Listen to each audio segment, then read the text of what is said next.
Hello, आज पण तुमचा मूड खराब केला पहिले स्वतःचा चेहरा दाखवून. तर आज आम्ही चाललो होतो माझ्या माझ्या ऐर राहते ना आमच्या महाराष्ट्रात, ते घ्यायला. पण नाही का इथं माझ्या मम्मीला साडी आवडायला लागली आणि मी इथे टाईमपास करत होती आणि नाही का माझ्या मम्मीनी इथे मी फोटो काढत होती. त्यानंतर आम्ही माहिती इथे काय करत होतो, माझ्या मम्मीनी माहिती आहे कोणती कोणती साडी घेतली, ती पण घेतली.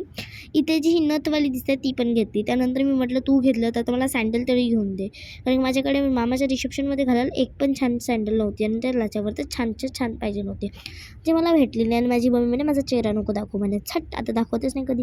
ठीक आहे. त्याच्यानंतर मी माहिती काय करत होती, त्यानंतर ना मी मला मला नाही का ती जे माझ्या पायात आहे ती पण आवडली, मम्मीच्या पायात आहे ती वाली, आणि याच्यात तर माझं दिलं झालं. पण ही माझ्या याच्यातनं नाही जात होती आणि ही पण घेतली मी. असे करून मी 3 चप्पल घेतली. अजून तिकडे जी साईडला ब्लॅक दिसत आहे ती माझ्या मम्मीला आवडली ती. त्यानंतर भीम जयंती होती 14 एप्रिलला. मी असे सगळे मिक्स करून टाकत आहे, सॉरी. पण भीम जयंती होती. त्यानंतर आम्ही इथे गेलतो आणि मधातच पार्सलवाले आले म्हणून मला एडिटिंग सोडावी लागली. त्यानंतर मी गेलो माझ्या मामीच्या गावाला आणि ही तर खूपच फास्ट येत होती आणि हे सगळे माझी मावशी आहे आणि बघा ती रडत होती तिकडे. आणि त्यानंतर आम्ही पोचलो होतो आणि हे बघा सुरू आहे इथे काम. आणि थँक्यू मला इथपर्यंत माझी इतकी गंदी बकवास ऐकायला. बाय.